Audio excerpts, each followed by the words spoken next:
you cannot be in your engagement of your sympathetic nervous system or this flight, fight, or fear response. It will have a negative impact. People are like, oh, I've been manifesting forever and visualizing forever, but I haven't gotten the thing. I'm like, what have you done to get the thing? I get asked often, what do you work on with a lot of these athletes? And although we work on a variety of different things, one of them is visualization, because it's really an accepted practice in sports that you visualize things. You know how many week-long vacations I've taken in my lifetime? Less than I can count on both hands. Maybe less than I can count on one hand. I don't take week and 2 weeks away. My businesses need me. But some people aren't humble enough to say, yeah, I did work for this one. But this one, let's just be honest. Yeah. I didn't work for this one. Yeah. This was a gift from God. This was given to me. I'd like, if you would, just for a second, just because I think it's so practical and real, and it's in the book. And by the way, you guys, this book is so thick with so many different things in it. We could do a 4-hour podcast and you should still go get the book, because the few things that we'll be able to cover on today's show don't do the book justice. But I learned a lot, and I actually wrote down the process that Ruth took you through for my own benefit. And so would you mind at least kind of going over some of that process for everybody? Because candidly, for me, I sat in this room yesterday and I wrote out that process for myself to use to calm myself down even at this age. So would you share some of that, please? Are you talking about taming the heart, or opening the heart, and Yes. taming the mind, and Yes. relaxing the body? Yes, particularly the relaxing the body part is what resonated with me. Yeah, well, people who grow up in these challenging environments, again, it's like you're a goldfish in a fishbowl, but the water's dirty. And if that's all you've lived in, you have no idea that the way you're feeling or acting or how you're responding to the world actually is not beneficial for you. And like so many veterans who've been in the war zone, they not only have trauma from being in the war zone, but they have post-traumatic stress disorder. And so one of the things you ultimately have to do is you have to emotionally regulate. And this is because in these types of situations, your sympathetic nervous system, your flight, fight, or freeze response is chronically activated.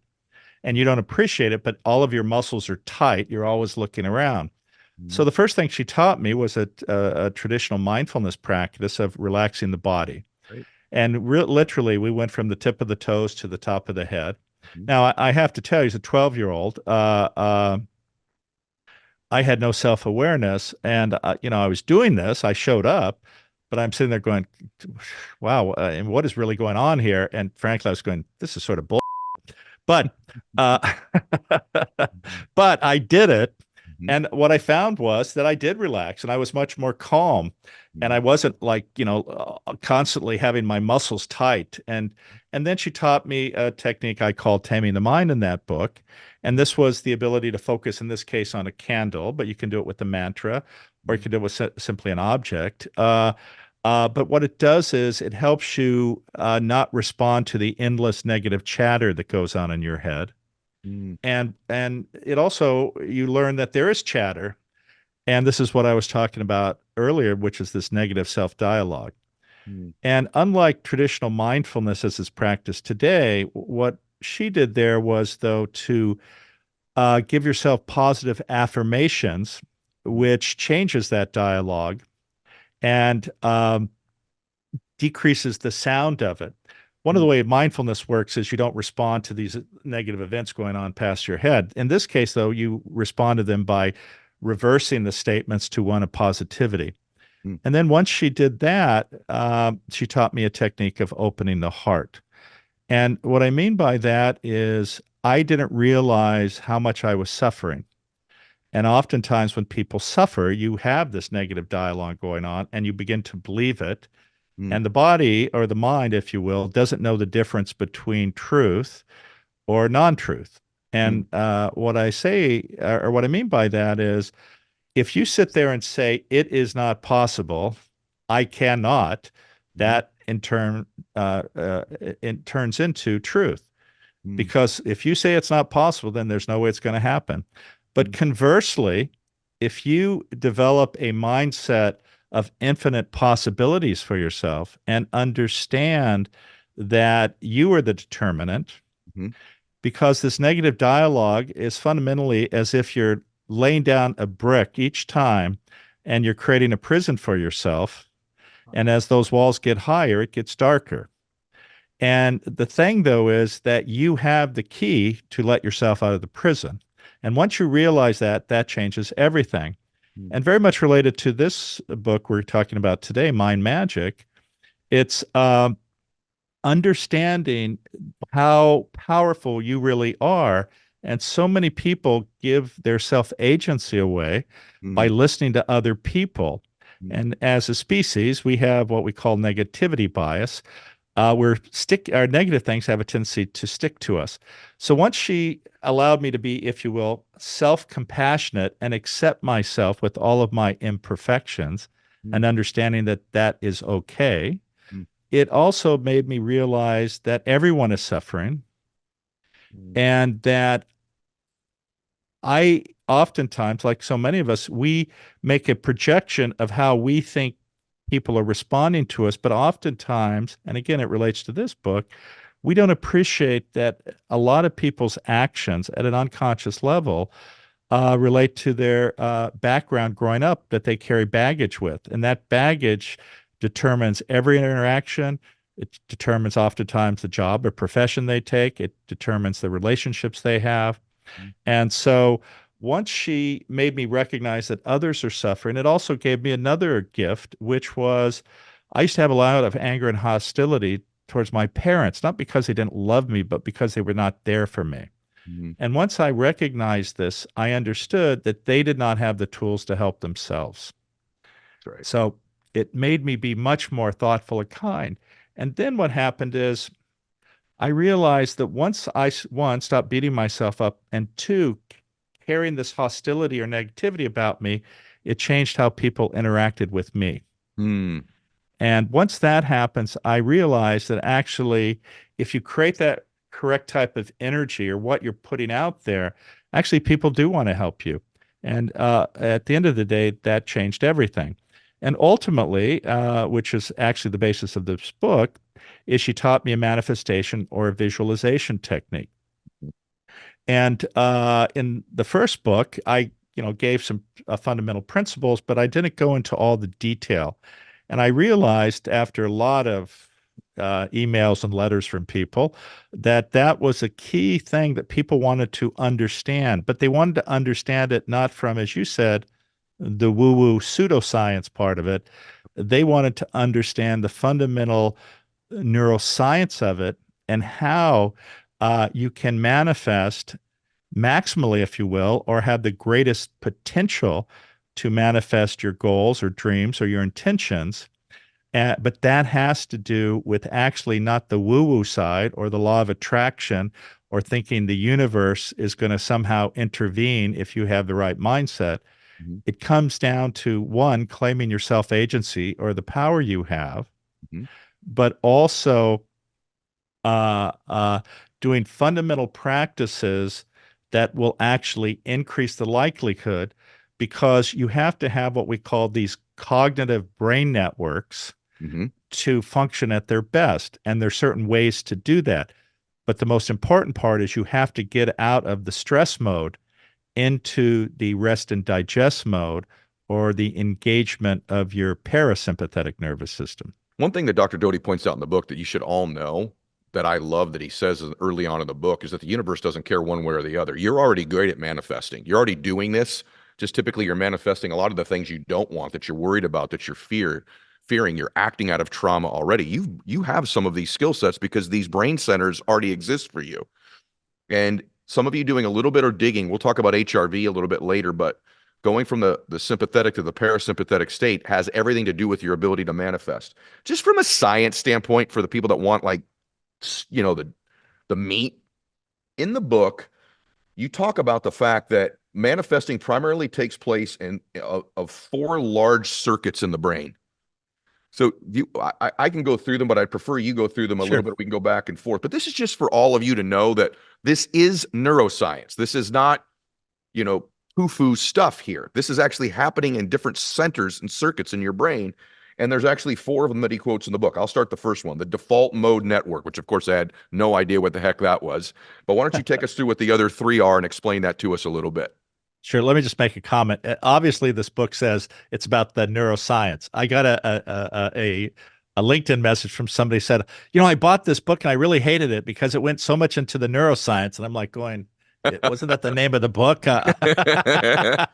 Read the background of the guy who wrote it. What do you think? Yeah. But anyway, you're absolutely right. So, as a preface to doing that, though, let me just say, and you mentioned it, all of us are manifesting all the time. Mm-hmm. What we don't appreciate is what we're already manifesting or what we've manifested. And what I mean by that is so much of who we are, if we don't understand how we got here today, then that because we have to change our habit, our mindset, and our deep-seated beliefs. And I'm sure you've seen the situation where somebody will sit there and say, I don't understand what's happening to me. It seems as though this pattern keeps reoccurring. I've married the same person and they're abusive and they're an alcoholic or whatever the negative commentary is. And that's because they have no insight or self-awareness of the baggage that they have carried through childhood that is actually manifesting because you have these deep-seated patterns of behavior that you don't appreciate. And you should also appreciate you can change those habits. So, but getting specifically to answer your question, there are these 4 areas of the brain. And to have them function at their best, you cannot be in your engagement of your sympathetic nervous system or this flight, fight, or fear response. It will have a negative impact, although it's not to say you may not be able to manifest, but you may not be manifesting what you need to manifest.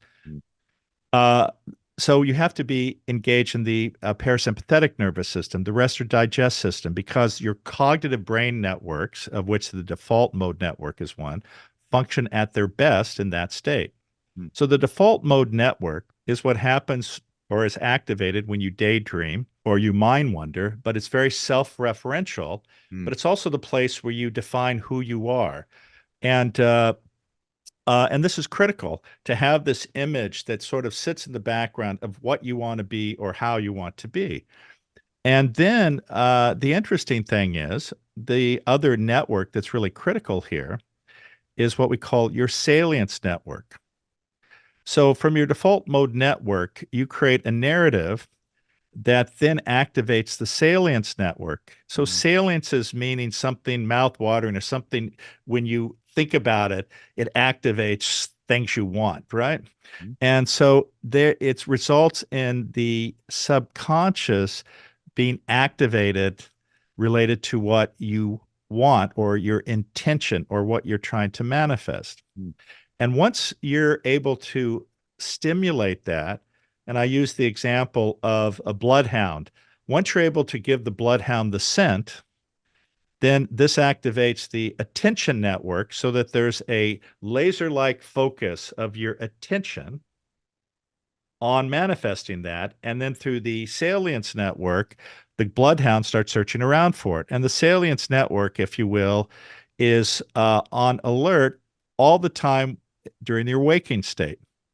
And once you're able then to define that intention and activate your attention, then the situations that many of us call synchronicity or coincidence occur because then your executive control network, which is in your frontal areas and has access to memories, experiences, and is in some ways like the CEO who determines how you respond to this unconscious or subconscious desire.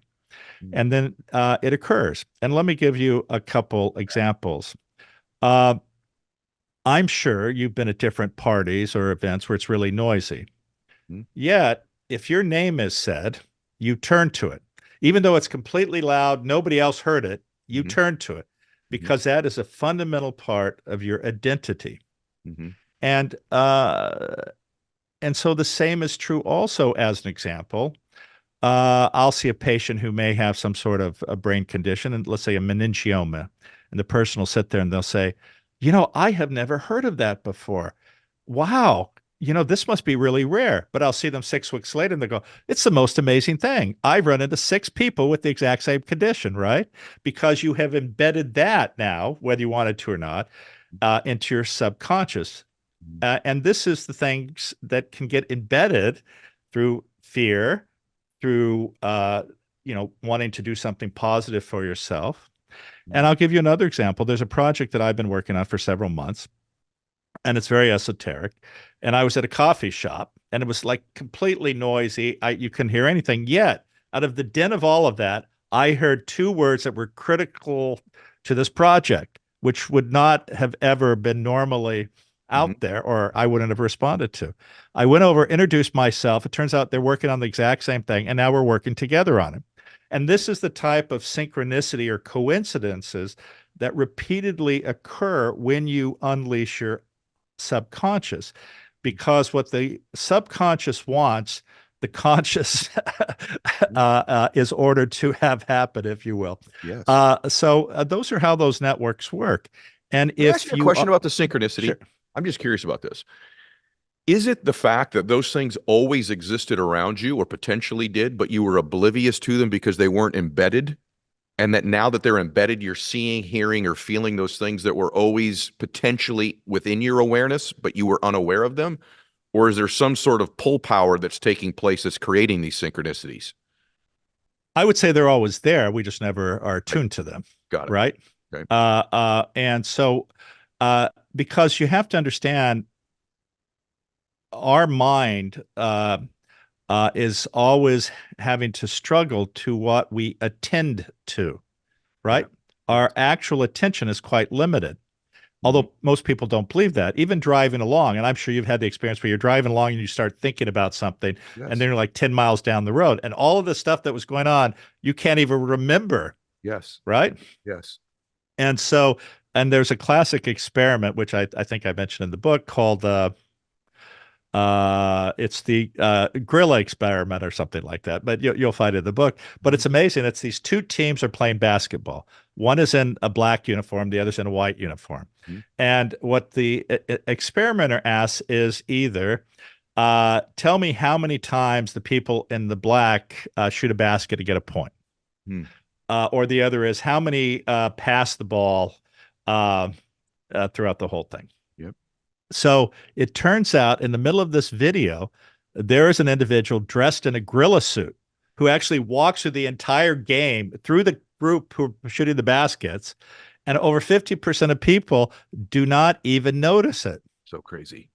Can you imagine somebody in a gorilla suit right in front of you and you don't even see it? How does one begin to embed the things they want to manifest in their lives? Obviously, I was taken back in the book by how much it's state oriented for you. In other words, the state that our bodies are in.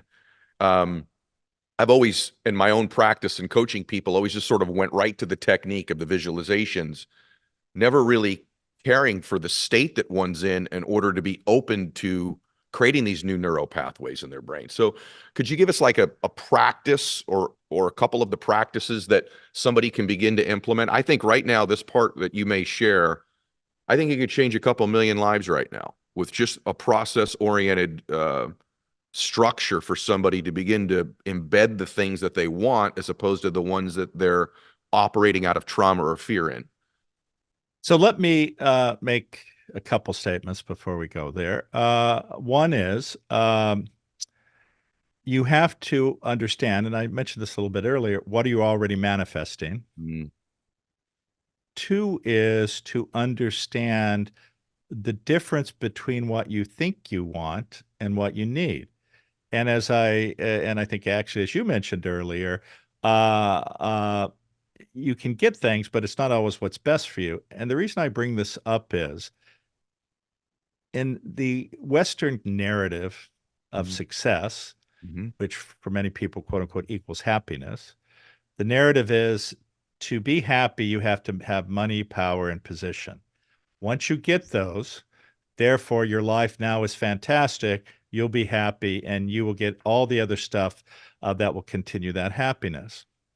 Now, the problem with that narrative is that what people don't appreciate is that oftentimes the things that people believe they want are based out of impoverishment of spirit, or a belief that when others see them having accomplished this or that or get things, that they will get external affirmation that will make them feel happy. And in fact, as a 12-year-old with Ruth in this magic shop, she actually had me write down a list of things that I wanted. And of course, from my poverty background, and this was the baggage that I carried with me, it was I wanted to live in a mansion. And 20 or 40 some years ago, 50 years ago, it was I want to be a millionaire. Now it's a centimillionaire, I guess. I wanted a Porsche. I wanted a Rolex watch. All these external validations of quote unquote success. And I ended up getting every one of those things. I became a doctor, and I became a doctor, not that I didn't want to help people, but it was also, I am a doctor. I'm important. See, look at me, right? Mm-hmm. And I had all of my friends telling me how great my life was. Yet here I have a mansion overlooking the bay in Newport Beach in Southern Cal. I have a villa in Florence. I have a penthouse in San Francisco. I have a Porsche, a Ferrari, a Range Rover, a Mercedes, a BMW in my garage. I'm dating starlets. I'm flying in private jets. And I was never more miserable than I had ever been in my life. Yet I had manifested everything that I thought I wanted.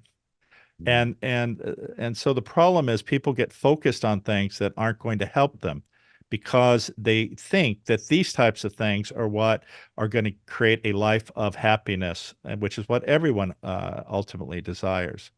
And so you have to understand, though, that once you change your narrative, not because of what you think you want in that sense, because it's not about you. And, unfortunately, society has created this narrative that you should chase what I want. I want to be famous. I mean, look at what we've done with our children. If you ask high school students, what is it you want to be? What are the four main things? And this encompasses over 75%. I want to be an influencer. I want to be a millionaire. I want to be a celebrity. I want to be a professional athlete. I mean, very different in the Western world compared to the answers you'll get from other countries, that they're a great study between the contrast of those two. Yeah, exactly. Because it is a completely different narrative because we have a very aggressive structure that promotes that narrative of conspicuous consumption and how if you just get these things, you're going to be happy. So you have to change that because that activates the sense of I want, actually activates your sympathetic nervous system. And in some ways it limits you. It's not to say you can't get what you want. But once you start changing your narrative to understand how we evolved as a species, which is to care not only for our offspring because they require it, but when you care for others outside of your small circle, that activates your parasympathetic nervous system, which does several things. One, it stimulates your reward centers. Two, your physiology fundamentally works at its best. And in fact, your longevity is increased. But also when you look through the world through that lens, you understand the superficiality of many of these other things. And you understand also that when you care for others, it has a very positive effect on you both mentally and physically. And as the Dalai Lama says, if you want to make others be happy, be compassionate. If you want to be happy, be compassionate. So looking at that lens, and so now to more concretely answer your first question, what are the techniques? The techniques are fundamentally, how do I gain access to my brain to make it work for me and not get lost in things that I don't need or are not helpful for me? Now, one of the things, and we've been talking about attention a little bit, is also understanding that how we walk in the world, how we analyze things, what we respond to has to do with input from our sensory organs, because that connects us to our external environment. Okay. So we receive about 10 million bits of information from our sensory organs every second. Yet we, on a conscious level, only respond or have access to about 50 to 100 bits of information. So 99.999% actually are associated with maintaining homeostasis of our bodily functions. But the reason I mention the small percentages, this is information we can control on a conscious level, and then we can actually embed it into our unconscious to a process which I call value tagging. Mhm. And in some ways, this is our ability, if you will, to place our intention in the filing cabinet of our subconscious, which then gives the unconscious, that bloodhound I mentioned earlier, the ability to look at that file, smell it, get the scent, and start running around trying to help you manifest. The techniques to do that, though, to get access to your mind, is a training program, which is very much like a meditation or a mindfulness practice, because you have to be in the right mental state. So you have to calm the mind. You have to relax the body. You have to look through the lens of compassion, if you will, because that's when your body, and when I say your body, I'm meaning your mind and your body, are functioning at their best. When that process occurs, all these cognitive brain networks, which we talked about a little bit earlier, function at their best. Now, I want people to realize that when we talk about manifesting, this process is not 100% guaranteed. It's not like, hey, listen to Jim Doty. Now you're going to get 100%, I guarantee everything you want. What it does, though, is one, it makes you understand what you've already been manifesting. Two, it gives you clarity of intention about what you should be manifesting.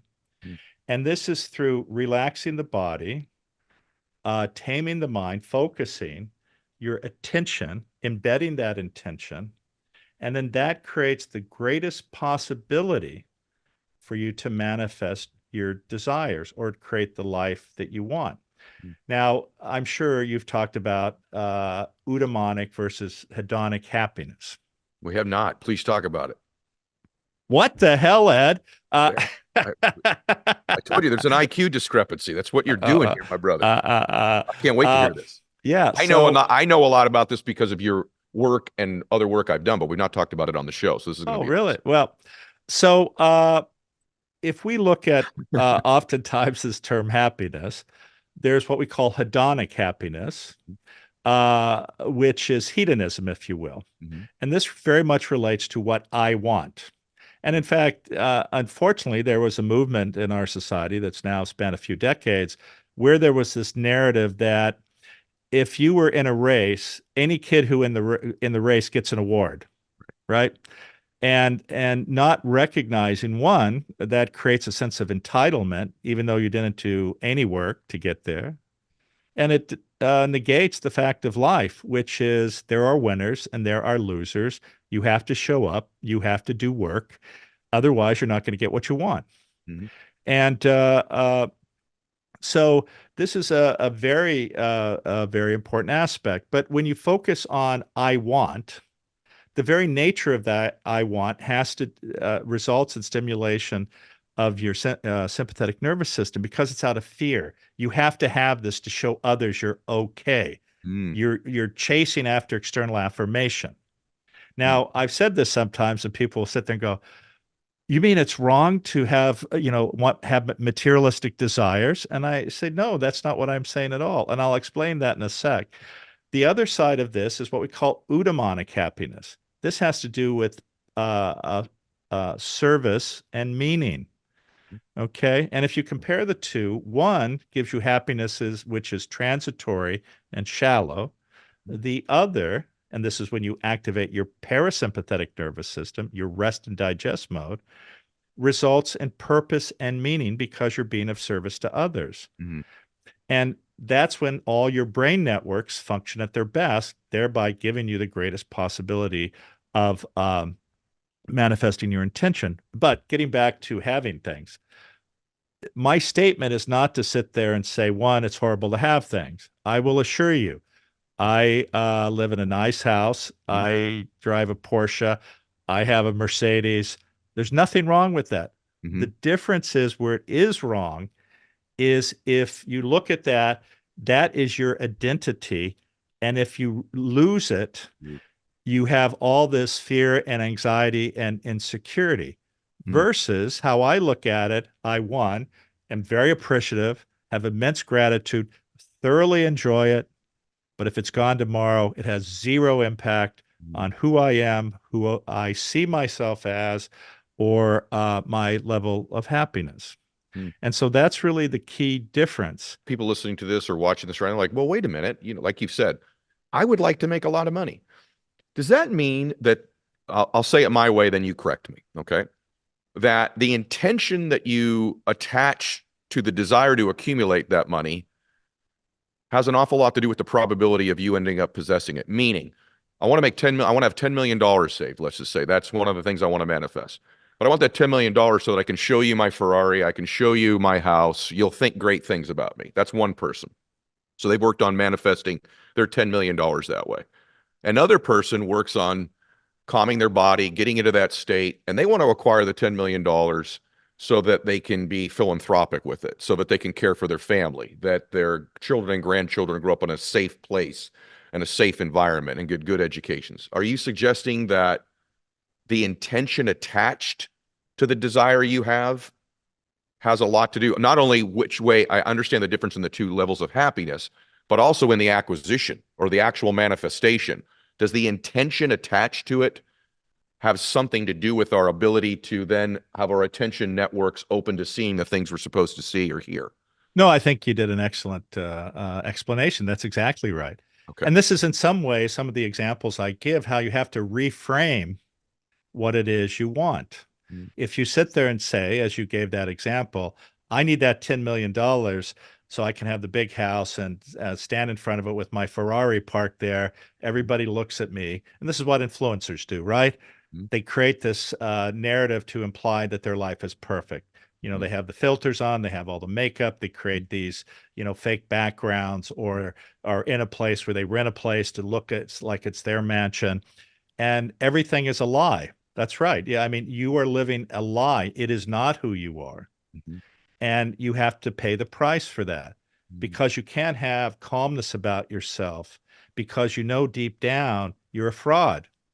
And when you chase these things and it's only about what I want, that's where the problems occur.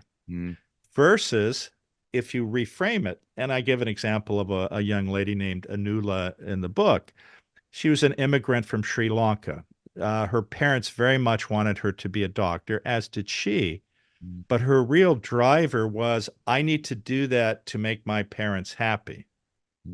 And she had this immense anxiety she created for herself, which actually resulted in her not performing well. And she didn't get into med school after 3 times. Now, the interesting thing about that is, based on my first book, where I talk about my own challenges getting into medical school, because I had a 2.53 grade point average, while the average grade point average to get into medical school was 3.79. And I did not even have enough credits to graduate. And I had, as I'm sure you've experienced, quote, friends or family members saying, you're never going to get into medical school, right? Now, fortunately, I don't listen to anybody fundamentally, because I have a great belief in myself from what this woman Ruth taught me. I challenged that, and that could be another story, but I did get into medical school, right? But it was because it wasn't, I'm doing this for somebody. It was a profound belief that by being a doctor, I could be of service, help people do the right thing. It wasn't, I'm going to be a doctor, I'm going to be a neurosurgeon so that I can make a lot of money and live in the big house and meet the attractive chicks. It was, I am here to be of service to help people. That's a completely different narrative, and it's a completely different narrative how your mind responds to have you manifest. This show is sponsored by BetterHelp. I got to tell you, I'm glad that they do, because, people ask me all the time, what do most of the guests on your show have in common? Because there's all these different industries and stories. I'd say the one thing, most of them have been to therapy, and I've been to therapy. I think it's a great thing, whether you've had a lot of trauma in your life and it's extreme and you need to work through it, or maybe it's not so severe, but you just need clarity, somebody to talk to, get a plan in place. With over 30,000 therapists, BetterHelp is the world's largest online therapy platform, having served over 5 million people globally. And it works with an average rating of 4.9 out of 5 for a live session based on over 1.7 million client reviews. It's convenient too. You can just join a session with the therapist with the click of a button, helping you fit therapy into your busy life. As the largest online therapy provider in the world, BetterHelp can provide access to mental health professionals with a diverse variety of expertise. Talk it out with BetterHelp. Our listeners get 10% off their first month at betterhelp.com/edshow. That's better, HELP.com/edshow. So, hey guys, I'm loving the shirt I'm wearing right now. If you're on YouTube, you can see it. And if you're not on YouTube, you're listening on audio, I got a great looking shirt on. And guess where I got it? I got it at Quince. That's where I get my stuff now. I'm going to tell you why. We're all dropping a fortune on clothes, which is really silly because you can get the good stuff, high quality fabrics, classic fits, all that kind of stuff at prices that actually make sense at Quince. Everything I've ordered from Quince has been nothing but solid. Quince has the staples you want at prices that are a lot less. Like I got cozy cashmere sweater that I bought from there. Quince has luxury pieces without the markup. And Quince only works with factories that are safe, ethical, and use responsible manufacturing practices with premium fabrics and finishes. Keep it classic and cool with long-lasting staples from Quince. Go to quince.com/ed for free shipping on your order and 365-day returns. That's QUINCE.com/ed to get free shipping, 365-day returns. Quince.com/ed. So guys, I'm blessed to have a few different businesses and a couple of them are in the e-commerce space. And you know this, if you have an e-commerce business, you got to be successful. The only way you're going to do it, you got to keep your customers happy. And that's why I use ShipStation. You have to be able to get your stuff shipped out and packaged on time. And I want to do it at a fraction of the normal cost. I want to automate my shipping. I want to automate the cost. I want to be able to get reporting and robust automation all in one place. And where I do that is I do it with ShipStation. And here's the biggest thing. It's the fastest, most affordable way to get products to your customers. They got discounts up to like 88% on UPS, DHL, USPS, up to 90% off FedEx rates. Over 130,000 companies already use ShipStation for their e-commerce, and I already told you that I'm one of them. When shoppers choose to buy your products, turn them into loyal customers with cheaper, faster, and better shipping. Go to shipstation.com/Mylett to sign up for your free trial. There's no credit card or contract required, and you can cancel anytime. That's shipstation.com/Mylett. You talk a lot about the subconscious. Yeah. More than I realized. And I do too. Like what you just said a minute ago. I don't know if it was reading the affirmation or was that I kept this promise to myself. Probably a combination of both. Mm-hmm. But I do believe there's a lot to keeping these promises we make to ourselves that start to move us from 51 to 53 to 58, et cetera. So you talk about in chapter 5 that you talk about seeing the future you, right? And you actually have some steps to manifesting. Mm-hmm. That manifest word sort of become this cliche thing. Almost some people are like, okay, we're going to manifest something, pooey.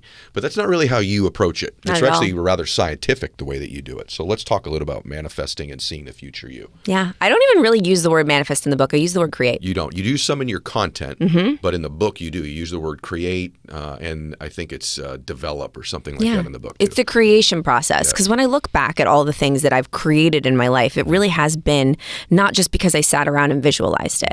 The visualization, it's an amazing tool. I believe in it fully because I believe in the power of the subconscious mind. And I've done a lot of research on this because I like to back things up with science. I'm like, mixing Jenna Kutcher, our friend, says mixing the woo with the work. Yes. I like to mix them together. And I believe that when you can reprogram the subconscious mind to make believe that this memory happened, the subconscious doesn't know the difference between a real memory and a fake one. So if you can actually feel the feelings that you want to feel in this moment, because we all can. We can all close our eyes and envision ourselves somewhere and feel the actual physical feelings that we would have if we experience that thing. If we practice enough, the subconscious will start to actually think that that thing happened to you. And then subconsciously, you're actually seeing the opportunities way more. They're like noticeable. And then the fear towards getting that thing is a lot less. And it's like, duh, I'm just going to take action to do that thing. And that's how we create. And that's why there's a whole section in the book about the law of action. Because without action, nothing happens. People are like, I've been manifesting forever and visualizing forever, but I haven't gotten the thing. I'm like, what have you done to get the thing? And in the book, I talk about the story of how I created the role in The Wedding Singer. Yeah. And will you tell them a little bit? Yeah, of course. It's my favorite story in the world. It's actually, in my entrepreneurial journey, it's the biggest lesson I've ever learned was in this. I moved to New York City when I was 20. I dropped out of college and I was like, I need to go and pursue my dream. And I went to conservatory program called AMDA. Jason Derulo went there. I know you just interviewed him. Yeah. We both went there. And when I was there, one of the shows that I went to go see with my friends, we would see a bunch of shows, was The Wedding Singer. Mm-hmm. And I remember sitting in the back of the theater with my good friend Pat, and all of a sudden, like 15 minutes into the show, this character takes the stage. And she was it was Linda, the ex-fiance. Yeah. And she's in this like Madonna like a virgin costume, and there's a smoke machine, and she's strutting onto the stage, and everyone's laughing. It's this comedic character. And I, all of a sudden, like God came down and was like, this is your role. I start crying. I'm looking at, he's like, what is wrong with you? I'm like, oh my God, I'm going to play this part one day. Wow. I just knew. I never really resonated with like the good girl parts. I always wanted to be like the spicy girl. And I was like, this is it. This is the role. So at that time, my mom, good old mom, had given me another personal development book. And that was the book, The Secret, which was very popular back in the day about the law of attraction. I wasn't into it. Of course, I was like, whatever, mom. Like, okay, you can visualize things and they magically happen. Okay. And I put it aside. And I remember watching TV, and I saw Oprah on TV talking about how she, quote unquote, manifested her role in The Color Purple by using the law of attraction. And I was like, oh, maybe if Oprah can do it, maybe I can do it with Linda. So I like secretly did this experiment. And I was like, I'm gonna do this with Linda. And at that time, I was in school. I was living in like this little 8-foot by 8-foot room with like a twin bunk bed, like no way for me to be on Broadway.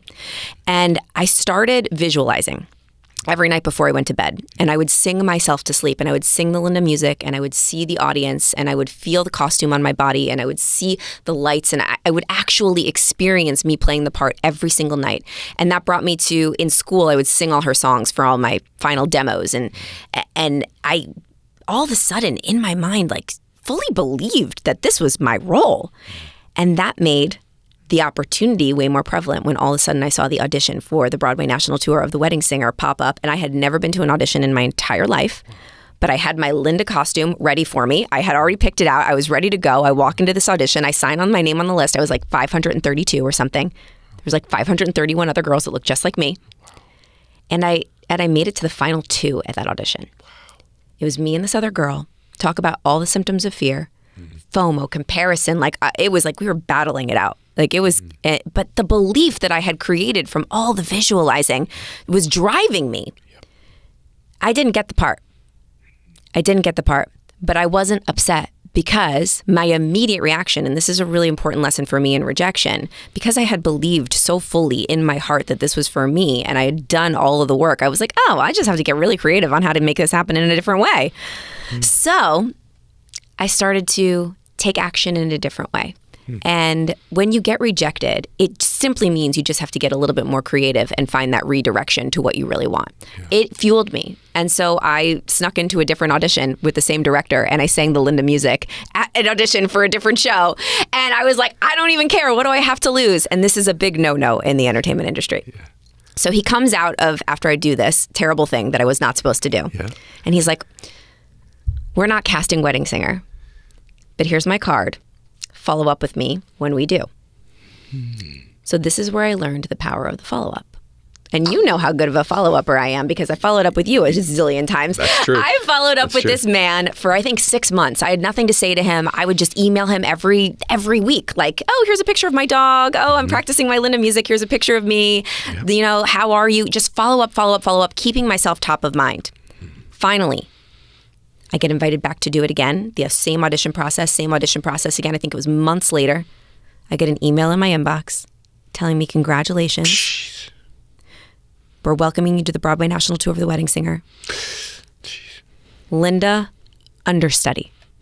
So close. I still didn't get it, Ed. I still didn't get it. But in my mind, I'm like, okay, talk about FOMO. I had to go to the rehearsals, and I had to watch this other girl play my part. And I actually wore a fat suit in the show. That was my role. I was in the ensemble, and I was that was my character. And I had to wait in the wings, and I had to watch this girl. But I don't know who said this quote. Maybe you do. But luck is what happens when preparation meets the moment of opportunity. Yep. So I decided that instead of feeling jealousy and comparison with this girl, I was going to be unbelievably grateful that she was showing me exactly why I didn't get the part and she did. and study her and learn from her and watch her every move and ask her why she did it that way and really perfect it by studying her and using her as my mentor, because clearly I didn't get it for a reason. And then finally, when I got my moment, Bam. The director called me and he said, we want to make you Linda on the big tour. But Ed, when I played the part So freaking awesome. on the stage for the first time with the same exact visual of that audience and the lights, the costume was the same costume that the woman on Broadway wore. It was on my body. And what I was looking out at was the same visual that I had done in my little twin bed years prior. And I walked backstage and I was like, oh my God, anything that you want, you can create. Yeah. But it's not because I just visualized it. The visualization was the tool Yep. to keep me going every time I got rejected and heard no and heard no and heard no and heard no and heard no. But it was that drove me. Yep. It was the law of action, not the law of attraction. It's the unbelievable explanation of how it really works. It's both, right? You've kind of merged the law of attraction with the law of action together. Yeah. And obviously you choose the law of action over it. I do too. That your mind moves towards what it's most familiar with, and so does your life. So if something's repeated over and over and over and over again in your subconscious mind, you actually begin to gravitate and move towards it. That's just how life works. Most people just don't invest the time and the reps to do the dreaming over and over and over again, or they do all of that, to your point, and they don't do any of the law of action. And I think it's a topic that most people don't understand, nor do they take advantage of. One of the key strategies in my entire life of producing the results that I've been blessed to produce has a lot to do. One of the key strategies is visualization, mental rehearsal, and understanding how to do it, understanding the power of it, and the reasons why you should be doing more mental rehearsal, more visualization.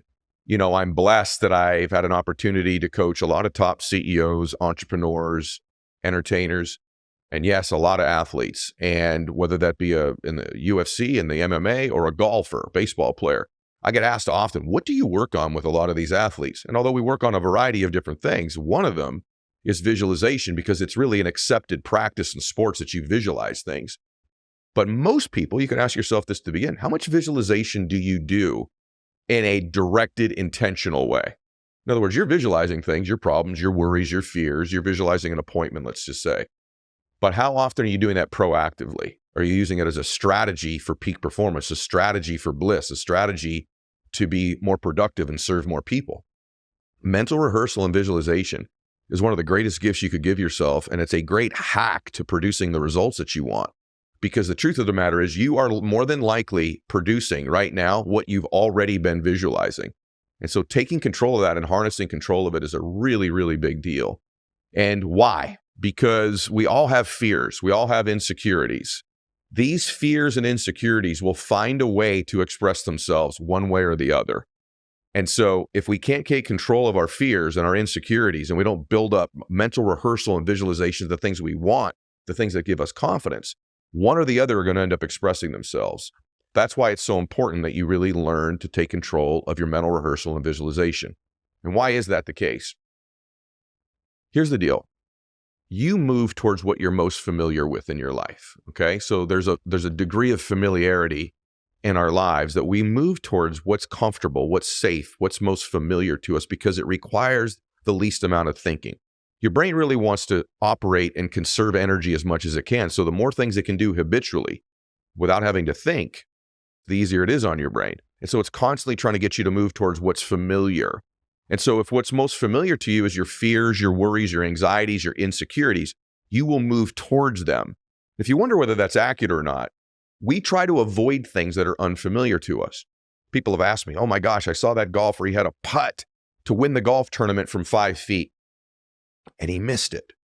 And he missed it for two reasons. Either he was very familiar with the mental rehearsal and the visualization he or she was of missing, and they programmed that fear in, so they moved towards what was familiar, and which was missing the putt. Or they didn't do any mental rehearsal whatsoever, and when they got into that pressure situation, their brain was not familiar with that environment, with that situation, and so it wasn't able to function at its optimal level. And so the reason that we want to make sure that we're doing mental rehearsal and visualization regularly in our life is so that when we get there, we're familiar and we're likely to move towards that result we've already visualized. If we don't, if we only take visualization about our fears and worries, which is what most people do, you will move towards those because you're familiar with them as well. Or the absence of any preparation. When you walk into a meeting to give a presentation, you've not mentally rehearsed the result. You've not visualized the result.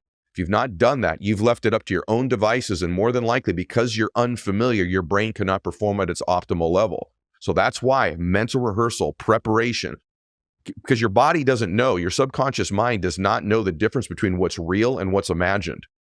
And so the more you rehearse it, the more your brain believes, your mind believes that you've already done it, you've already accomplished it. So when you enter the environment, you enter the situation, you will gravitate and move towards what's most familiar. How much thinking do you do when you walk into a room full of strangers? Right? You walk in, you don't know anybody in there. You're pulling up to an event and you don't know a soul. You're going to walk into a room with 50 or 100 people. You're doing some thinking, aren't you? You're thinking about, well, how would I introduce myself? Is my hair the right way? Did I do my makeup correctly? What's a story that I could tell tonight that's funny? What if they ask me this? Your anxiety and nervousness level goes up no matter who you are, right? Because of the unknown, the unfamiliar. And so what happens is you just start thinking and going into pattern mode. You're going into mapping mode because where you're going is unfamiliar. Now compare how much thinking you do when you walk into a room like that compared to just walking through your front door to your house where everybody's familiar. Do you really even have to think about it? When you walk from your kitchen to the living room where your family is, do you do any thinking whatsoever? Does your heart rate go up at all? Is there anything in your body that's changing from a neurobiochemistry standpoint? No, you're almost doing zero thinking because you're familiar with it. And so in life, if you can begin to become that familiar like you are with your own family and friends, with your dreams, your goals, and your ambitions, or maybe it's as simple as just a specific result in one occasion. The more you've done that, the more you're not going to have to think nearly as much and process information. This is really called mapping. And so life is really better when you don't focus on what's going on around you, but you focus on what's going on inside of you. Okay? So think about that for a second. Life is always better when you don't focus on what's going on around you, but you focus on what's going on inside of you. So there's this great story that my producer was sharing with me. He's a big soccer fan, about Wayne Rooney, who's one of the most legendary players of all time. And he said he would take his visualization to a level that blew most people's minds. And he would literally get with the equipment manager before a game and ask him, what uniform are we going to be wearing? And so he would get the actual uniform and know what it looked like. He would also want to know what music they were going to be playing when they came out, when they were getting ready to play. He would want to know the exact song. And then he would also want to know the weather. So he would then get back and the night before the games would visualize that uniform, would visualize that music playing, would visualize that weather, so that when he got there, it was all familiar to him. You know, a lot of athletes and people ask me, should I only visualize me getting the yes? Because I'm mapping, making the putt, or hitting the shot, or having the knockout, or closing the sale, or, you know, getting whatever it is that you want. Should I only visualize the positive things? And that's a really interesting thing, because the way your brain works, it actually probably serves you most to be always visualizing the positive result. I do think that it's okay sometimes in life to also visualize something that isn't favorable. So, in other words, because it's going to happen. So, do I let my athletes about 10% of the time, I will say, okay, let's hit a bad shot. We've hit a bad shot. What happens in our body? Now we're walking to that shot. How do we deal with it? And so they now are able to deal with something that's inevitable. Or if it's one of our fighters, and I go, listen, you just had the first, it's a bad round. He got to you. You took a couple shots. Looks like you lost round one. You're sitting on the stool. Bam. How do we shift that and visualize from there? Because if you don't visualize some of the unforeseen circumstances that take place and your response to it, in my opinion, when that happens and it's unfamiliar territory, you're lost. But if you say, no, I've been there before. I've missed this putt before. I've missed a shot before. In sales, it's okay to visualize them not always saying yes, but objecting and giving you a reason for not doing it. They may have a question or a concern, right? So I don't think it's a negative thing sometimes. I don't want to pattern this where it's a pattern I've created, but I think it's okay to, in sales, visualize getting a no or an objection, or in a sport, having a failure happen, and then from there, what you need to visualize. So that when the inevitable happens, because life happens, you're going to miss a sale. You're going to not hit every putt. Not every at-bat's going to be a base hit, right? Not every shot's going to be in the basket. And so it's okay to say, okay, I just missed the shot. What do I visualize from there? So we're not really visualizing the miss. We're visualizing it's happened, what feels in my body. I know what that is. Now, what do I do? And so, because you'll watch in sports, most of the great athletes, it's not that they don't miss, it's what they do after they miss. It's not in life whether you're going to miss or get rejected or have a difficult circumstance or situation. It's what do you do when it happens? And so I think it's okay that you spend a little bit of time in that zone, and then your visualization is your way out of there. So we're not visualizing misses. What I'm suggesting is that you're visualizing, okay, I've just missed. Now visualize the way out. Mentally rehearse the way out. I think you can spend a little bit of time on that, just like the great Wayne Rooney did. I'll tell you one more story, and I don't know whether this is accurate or not. I don't remember the man's name, and I'm sure I'm messing the story up, so forgive me. But I think the premise of the story and the point that it illustrates is valid. And so the story goes, I was told this many years ago, that there was evidently a soldier who had spent some time in a POW camp. And when he was there, in order to keep himself sane, frankly, he would mentally rehearse and visualize himself playing an entire 18-hole golf course round of golf. And again, this is just a story that I was told. I hope I'm giving it justice. And the point of the story is that it illustrates the power of visualization. And even if I'm off by the facts a little bit, indulge me a little bit here. But he would visualize playing each shot throughout the day, mentally rehearse and visualize it. And many years later, when he got out of the POW camp, he went home. I believe it was to Texas, somewhere in the Midwest, and his body was totally atrophied. He had no muscle mass left. He had lost considerable weight. He had been obviously hurt and injured and beaten when he was in the camp. And one of the first things he asked to do when he got on his feet was to go play golf. And the story goes that he went out in that first round of golf, shot even par.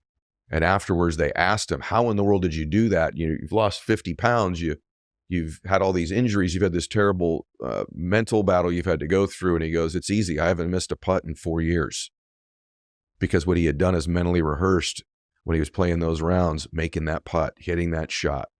Now, whether or not that's an accurate story or not, I don't know. But what I can tell you is that it's illustrative that I've seen something like that in many athletes and many business people's lives, where in spite of external circumstances, they've controlled the inside so well that when they, like I've said, they focus on the inside, that when these variables happen, which is life, a failure, a setback, an unforeseen situation, that they're comfortable because they haven't missed a putt in years when they visualize their way out of that. And so inside of you, you can visualize. So give yourself the gift on a more regular basis of mentally rehearsing the meeting you're going to go to.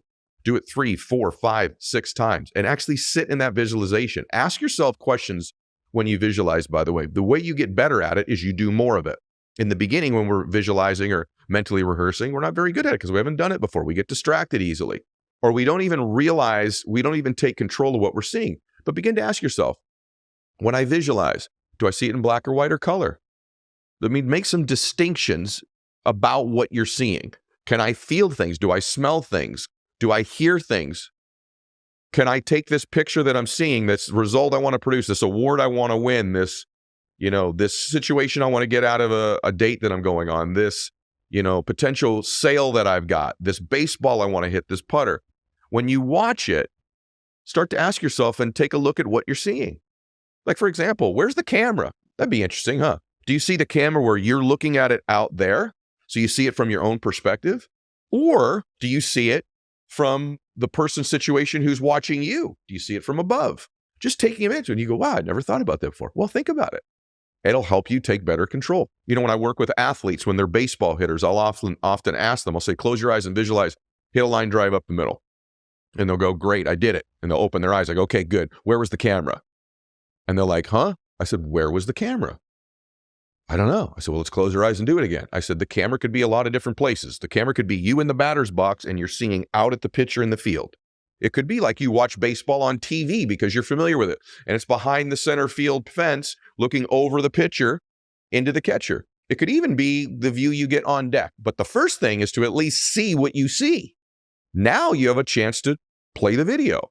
And so I'll ask them, can you see what you see? Yes. Okay. And they say, well, no, but it's for me in the batter's box. Awesome. So then we know, and we go much more detailed than this, but it's beginning to just see what you see, hear what you hear or don't hear, smell what you smell or don't smell, right? For the most part, most people can very quickly go, I see things in black and white, or I see them in color, and then just start to take control of what it looks like. And then the only other thing to ask yourself, if you want to really reinforce a visualization, is you could speed it up a little bit, or you could slow it down. You could zoom in if you wanted to. And the more you just kind of play with your ability to visualize, the more it becomes a muscle. Zoom in, zoom out, change the color, add some music to it, right? Speed it up, slow it down, and then just repeatedly see something over and over again. It'll serve you. And so it's something that I teach the athletes that I do. It's not very complicated. It's just basically starting to take control of your mind's eye, of what you think about. You don't have to be very specific with it. It could just be the same thing you see every time. But the more you prepare, you will begin to move towards what you're most familiar with. And what's great about that is anxiety level goes down. And your brain, your subconscious mind, it doesn't know the difference between what you're imagining and what's actually happening. And so you actually can get a hit every time you're up to the plate. You can make a putt every single time you stand over it. You can get a yes. And the more specific, when you start with a visualization, oftentimes in the beginning, they'll be very general, but the more you get good at it, maybe it gets more specific, where you can even see when you've helped somebody out in your business, them thanking you and the smile on their face. Maybe you can begin to feel what it feels like with their gratitude, right? I'll have athletes often, I'll say, did you make the putt? How did it feel? Fist pump that thing, lock it in, right? So the more you do it, the more it grows as something you build as a habit. It doesn't need to be any more complicated than that. But I'm telling you, life is a whole lot better when you focus on what's going on inside of you as opposed to what's going on around you. And the more we just get internal, we begin to, take some measure of control over the mental images we're feeding ourselves, the more we can produce a result that's in congruence with our goals. I've been asked, Ed, what's a secret that we don't hear anywhere else that can help me achieve my vision and my dreams for my life? Because there's all these check mark things you'll hear on podcasts or social media that are wonderful tactics. But Ed, do you have something you could share with us that's almost like a secret of yours that no one else covers? And so I'm going to do that with you today. See, one of the things I'm a big believer in is that you must touch your dreams before you have them in order to make them a reality. You have to touch them. You have to become in proximity to them. You have to become familiar with them. See, in life, we will never exceed what we believe we're worth or we deserve. We'll never get more than we believe we deserve. We will also never acquire or be somewhere we don't believe we belong. And if you're like me, I was raised where when I would see affluent or rich people in their homes or their mansions or their nice cars, or even a nice restaurant, heck, even a nice hotel, I don't know really why it was felt in my family that way, but I always had this sense, we don't belong there. We don't belong there. And then even when I would see super happy families, because many of you know that I grew up with an alcoholic father who eventually got sober, but I remember as a little boy, sometimes wishing I was in another family because they seemed happy and joyous. And I knew the strife and anxiety and tension that was going on in my home. And I remember thinking even as a little boy, I really don't belong in those happy houses. And I certainly don't belong in those rich hotels or mansions. You'll never end up anywhere you don't believe you belong. And so what I had to do, and I think you're going to need to do, and I think this will be special for you today, is you have to begin to condition your brain and condition your spirit into believing you belong in these places. So I want you to write this down. Touch your dreams. It's so important that you touch your dreams, because what that does in your life, think about it this way. Think of someone who's a professional athlete right now. Pick anybody that you admire, LeBron James or, Aaron Judge in baseball, or a great golfer like Brooks Koepka, whoever it might be. Pick the sport. One of the things they had the benefit of is playing that sport as a young boy, or Serena Williams in tennis, right? Or as a young girl. And what happens is they become familiar in those environments. And so as they go through the ranks and climb and acquire more and more talents and skills, they believe they belong there because they've been on a tennis court 1,000 times. They've been on a golf course 1,000 times. They've been on a baseball diamond 1,000 times, or a basketball court. So they didn't have to worry about whether they belonged or whether they touched the dream. They touched every day as they caught a ball, hit it, threw it, dunked it, right? Hit a driver. So they actually, over time, spent time in their dream. And as they acquired more talents and skills, it naturally perpetuated them. But most of us, the career we're in, or the mansion we want to get to, or the home we want, or the relationship we want, or the emotions we want to feel, we haven't had the benefit of spending time in those environments. And because we haven't had any time in those environments, even if we acquire the skills and the talents and the opportunities to get there, if we don't believe we belong there, or we're not familiar with it, we don't end up there. And so what I had to do, and I started doing it pretty young, is I had to begin to condition myself to believe I belonged there by touching my dreams. And so I'm going to talk to you about a couple different strategies on this that I think are a very, very big deal. See, your mind gravitates towards what it's most familiar with. So if it's most familiar with your current environment all the time, it's going to continue to gravitate and attract that environment because you're vibrating at that frequency. It's your most dominant thought. It's your most common circumstance. And so if you don't do anything to shake that up, to shake the visual picture of your life, what you're touching, feeling, smelling, you end up just sort of acquiring skills and you never move out of that environment and get to the dream. So I knew I had to start touching my dreams. And what I did is I would do those. I had to create strategies, and I recommend you do. Some of them cost money and some of them are completely free. So I know some of your listeners going to listen, I have no money. You don't understand my situation. I'm in debt. I can't do a few of the things you're going to recommend. Don't worry. I'm going to get to some things for you in a minute as well. And then those of you on a limited budget like me, I'm going to talk about spending just a little bit. Okay. Just a little bit. Nothing I'm going to talk about is mega expensive. Okay. So what I did was I was coming up in business. I was used to, I guess what you would probably call a lower middle class lifestyle. Okay. And I would see, like I said, these mansions and hotels and cars and happiness even, and think I didn't belong there. And I became very uncomfortable even thinking about those environments. So I had to start putting myself in those environments on very short-term basis. So what I would do is I was in the sales business. I would create incentives with myself. Stay with me. This is very important in your life. I would create incentives with myself where I would say, hey, okay, Ed, if you make 10 sales this month, whatever it was, 10 sales, or you make $5,000, or you make $10,000, or you do X or Y, if you do this, at the end of the month, you're going to take a one-day break and you're going to go touch your dream. So for example, I lived in Southern California.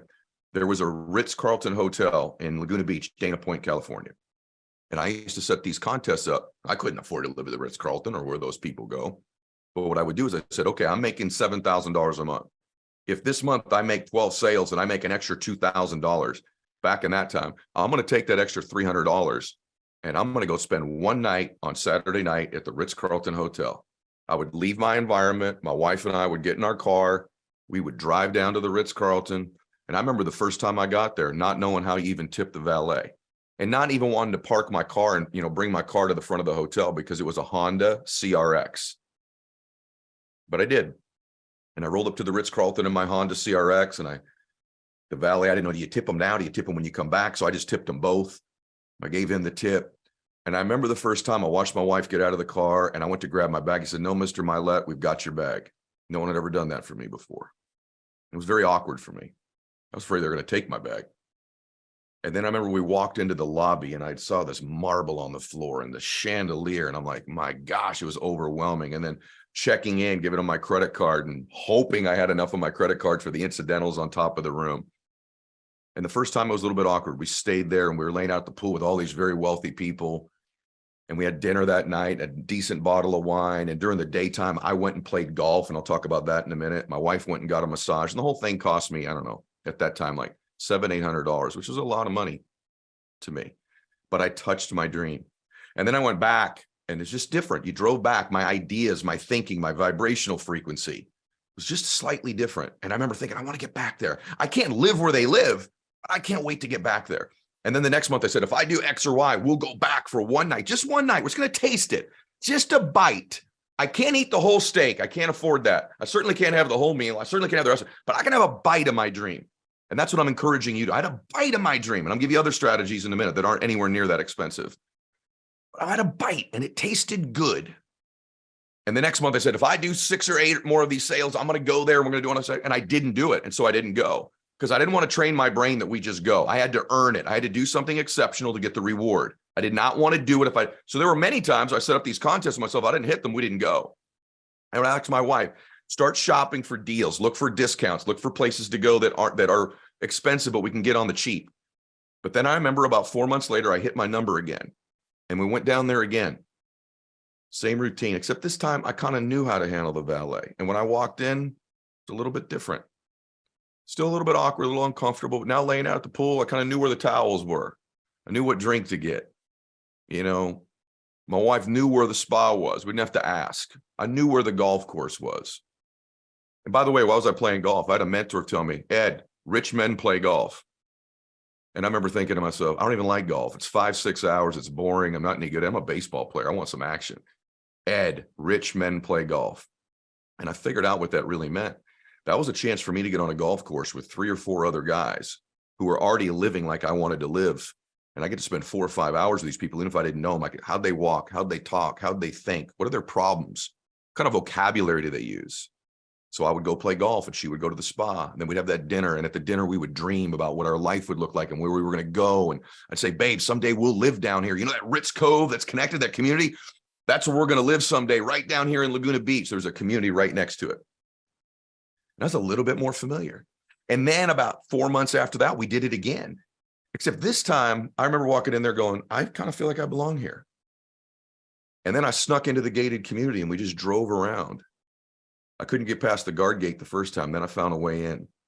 We just walked around and drove around and looked at the homes. And what was happening is I was just touching my dream and becoming more familiar with it. And as I did this over time, I started to believe I belonged there. And as I was acquiring more skills, more abilities, more opportunities, this started to happen as well because I belonged there. I was conditioning myself. I was giving myself a mental rehearsal of what my potential life would look like. And then I remember one time I said, hey, if I hit my numbers this month, let's go out to the desert, to Palm Springs area, La Quinta, California. Let's go out to the La Quinta Resort. We went out to the La Quinta Resort. I'll never forget it. Same routine. I played golf. She went to the massage. We sat around the pool. Do you know to this day that my 2 main homes are in Laguna Beach and La Quinta, California? Do you think that's by coincidence? See, over time of touching my dream and getting a bite of it, I became familiar with it. Your mind moves towards what you're most familiar with, what you gravitate towards. Now, I think you need to set up incentives to do it. But I'm going to tell you, this changed my life. Now, let's step back and you say, Ed, I don't have the money to do that. Great. Here's what I want you to do. Whatever your dream is, let's say your dream is something material. Go to a watch store and try on those watches once a month. Go do that. Go to the suit place and put the suits on, but don't buy them. Rent a car for a day. Rent a Lambo for a day. Rent a Rolls Royce for a day. Something for a day. I'm going to give you stuff in a minute that costs nothing. Just so you know, I'm going from the expensive thing to the nothing thing. Start to touch your dream. Those of you that are doing a little bit better, one time, save up for a year, rent a jet. Instead of taking, by the way, this is the thing I would not do. Is what I see people with success doing all the time. They take these long vacations. I've never taken a long vacation. I would take 1 and 2 day vacations, Cabo, Laguna Beach, wherever, 1 and 2 day vacations. Why? I didn't want to lose the momentum in my business. But what would happen, listen to me, when I would get away for a day or two, my environment dictated my thinking. When I got into these other environments, that's when I would dream bigger. That's when I think about my new vision, where I was going, what I wanted to do, what my idea was, what my plan was. People always say, I have a hard time getting my plan together. That's because you're in the same environment. Get out of your environment. Go somewhere for a day or two. And by the way, those of you that are trying to climb to success, what are you doing taking 1 and 2 and 3 week-long vacations ever? I'm 52 years old. You know how many week-long vacations I've taken in my lifetime? Less than I can count on both hands. Maybe less than I can count on one hand. I don't take week and 2 weeks away. My businesses need me. But I've taken a lot of 1 and 2 days, 3 days, because it's the same juice. I can get the same juice without wringing out the dang orange all the way. Coming back and there's all these problems, right? So don't take long breaks. You're trying to climb to the top. Let me just let you in on it. Those of us that have climbed to the top, there weren't long vacations. I know you see people on Instagram and they're European trip. I don't even know how these people got their money. I don't get all that. That's something you do after you're really wealthy. And even after I got really wealthy, I just have no stomach for it. I don't like being away. I love business. I love my business. I love my life. I live on vacation now. You want to build a great life? Build and have homes where everybody else vacations someday. And the way you do that is go touch those dreams 1 bite at a time every couple months. If you gave yourself the gift a couple times a month, a couple times a year, 3 times a year, 6 times a year of touching your dream, renting the car, renting the house, right? For a week, for a day, going to the hotel your dream will think, you'll meet people, you'll vibrate differently. Your big thinking comes out. You have a very difficult time changing your thinking in the same environment. It's very difficult to do. So what happened was I was able to change my environment for just 24 or 48 hours. And that's where I would do my big dreaming, my big thinking, my big strategizing.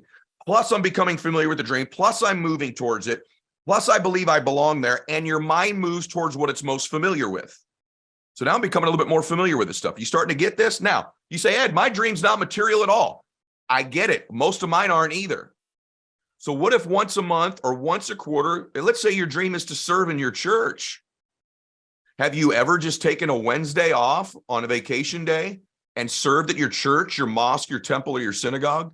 Do you know what that would do for your spirit and your soul to touch that dream? Have you ever just taken a day off and spent it doing something that's your dream? Just the day off, you just unplug. You just sit on the beach, right? If your dream is service, what if you took a day and served at a homeless shelter or a soup kitchen, right? Or anywhere like that, or a women's shelter, whatever it might be, right? Or you want to get involved in helping people with cancer, or there's a charity or something you want to get behind. Take a day and touch that dream. It costs nothing. If you have no money, but it's material, drive into the nice neighborhoods, get out and walk around, go to open houses, touch these things.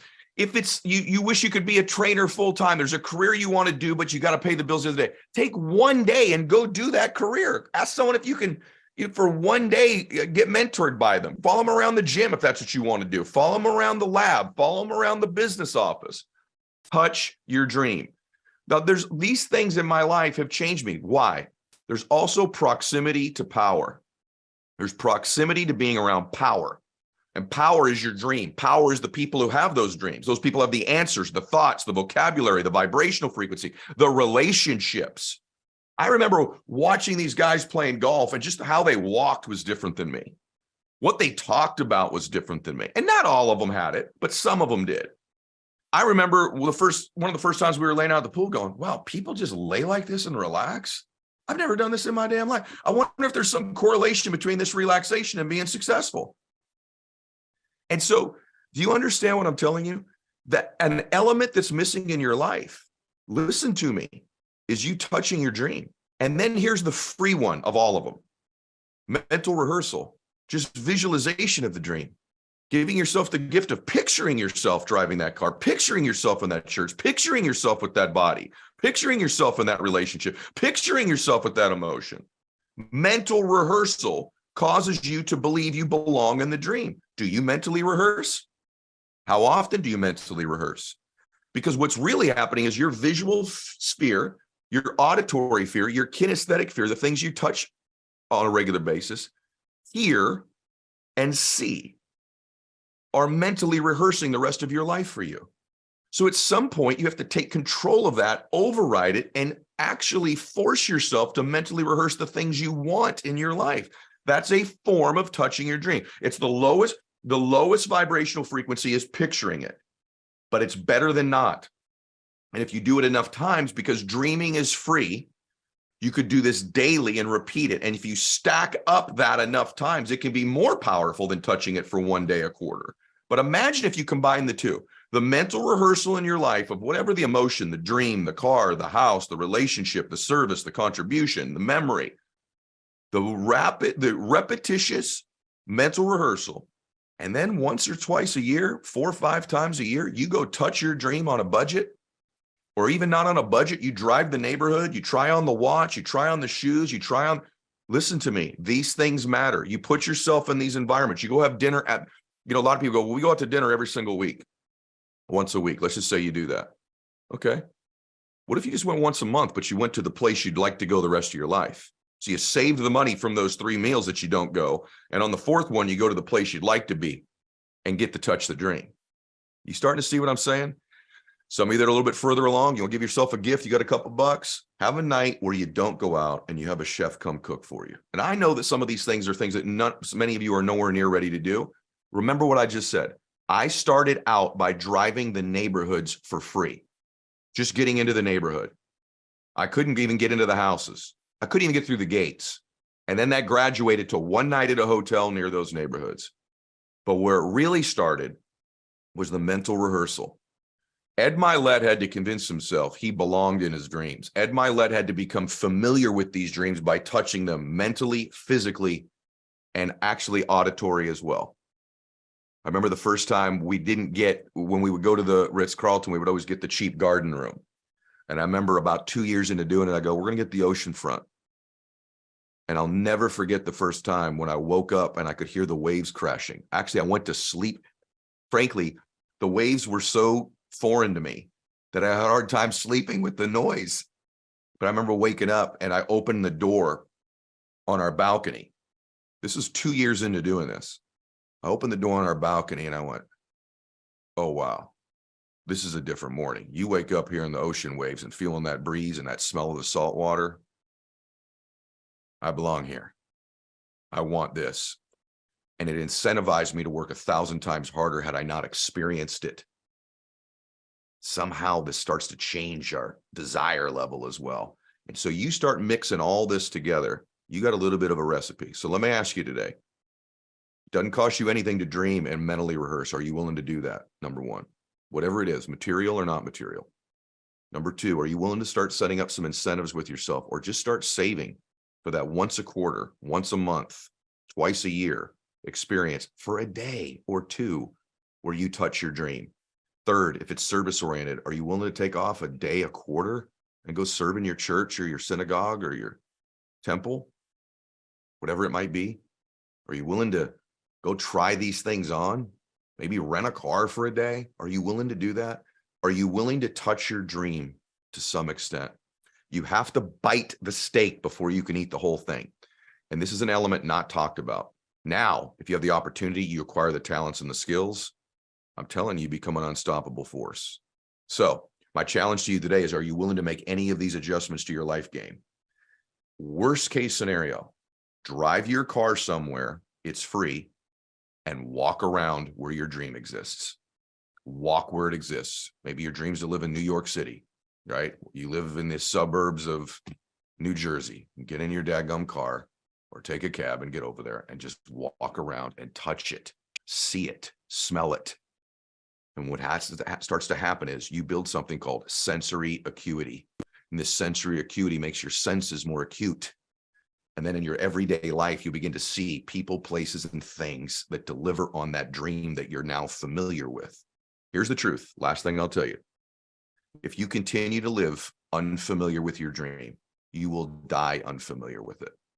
But if you begin to familiarize yourself with your dream, with mental rehearsal or physical touch, or the actual experience of doing it on short-term basis, there's a high probability that when you are at the end of your life, you will have lived that dream. Why is it so important to achieve your dreams? Because your dreams are not a joke. Your dreams are not a hallucination. See, I believe God gives you your dreams as a preview as to what's possible in your life. These are the possibilities. That's why these dreams are in your heart. This is what's possible for you. It doesn't mean it's going to happen. It doesn't even mean it's probable. Here's what's possible. And what I believe is you take possibility to probability by repetition, mental rehearsal, and conditioning. All I did is have dreams of what was possible. The difference with me, I believe, now that I'm 52 years old on the other side of it, obviously was all the hard work. But you know what spurred the hard work? Belief I belonged there. At some point, if you don't believe you belong there, you stop catching those ground balls. You stop hitting those home runs. You stop swinging those golf clubs in practice. At some point, you got to believe you belong there to make those phone calls, eat the right diet, make the contacts, whatever that thing is in your life. You have to have the desire level and the hard work. And I believe the hard work only long-term comes from believing you belong there. And when your entire environment and all the people around you on a daily basis don't reinforce that and don't condition it, you must override it in short-term bites. But if you do, these things that God's given you as possibilities of your life become probabilities. And then you become what I call an impossibility achiever.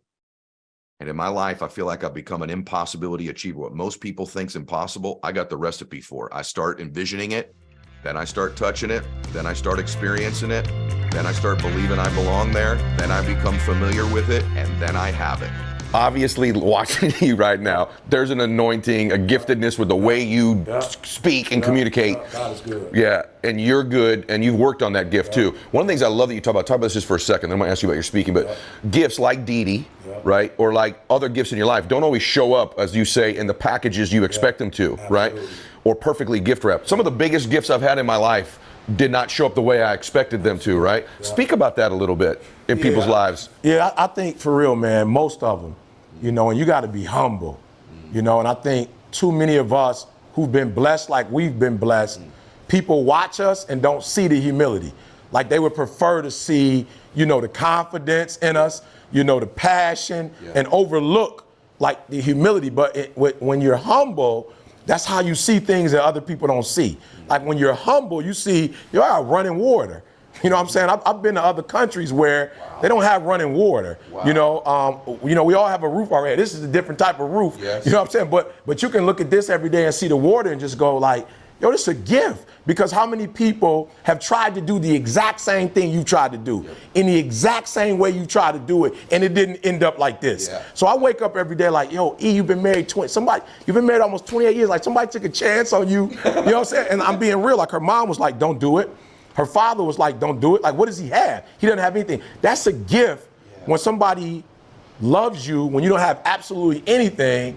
And then now it's a gift to be with somebody who's not with me because I'm E.T. the hip hop preacher, but really has been with me like in the good, the bad, the ugly. So I know this is my ride or die. So I think gifts are all around us, but some people aren't humble enough to say, yeah, I did work for this one, but this one, let's just be honest. I didn't work for this one. This was a gift from God. This was given to me, and I got to be humble and be grateful. I got to tell you how similar you and I are, because I know you haven't seen this, but like speaking of running water and having humility, right? Because when people see outwardly confident people, they can mistake that. I think sometimes dudes like you and I that have this outward confidence, it's because we've had to work on ourselves so damn much too, right? Like I was not born super confident, right? I had enough things in my life, but when I was early on in business, when Christy and I were first married, I got my power turned off, car repoed, all that stuff that can happen to you.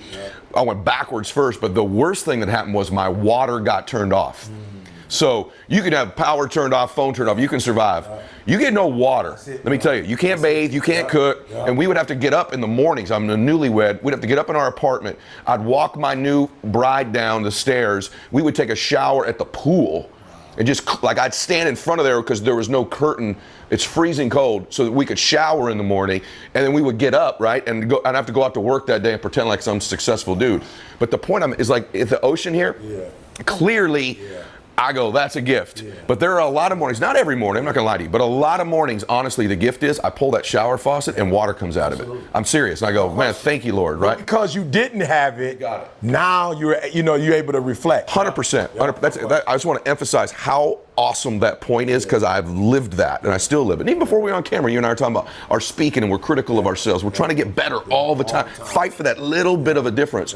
When did you know you had this? Because I look at someone like you, there's a gift there. Okay, the Lord sowed into you the gift of speaking, of communicating, and I don't even think it's that, to be honest with you. I think it's the gift of transferring of energy, transferring of spirit, of information to people. You're gifted at that. But you got great at it by refining that gift. When did you know, hey, this is something different about me. I can really speak here. This is something unique. Freshman year in college, and don't laugh. All right, freshman year in college, me and my boys start like this, like Christian like organization. So every Tuesday, Thursday, and Sunday, we'd speak. Now they didn't let me speak initially.